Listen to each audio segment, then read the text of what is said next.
Interview lang natin si ma'am about sa Poco Redmi 90 ni ma'am. Ma'am, ano masasabi mo doon sa cellphone mo? Kinabahan ako. Kinabahan ka ma'am. Akala mo hindi mo buhay.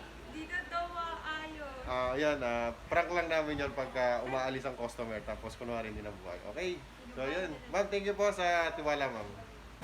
Okay guys, Redmi 90 deadboot. So ito yung port na nakasaksak sa Redmi 90. So walang indication na nagcha-charge. Sabi ni ma'am ay bigla na lang namatay. So black screen. Okay. So yan.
Okay.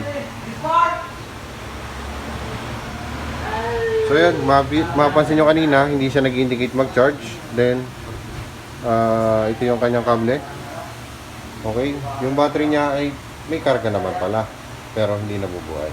Alright guys, so yan.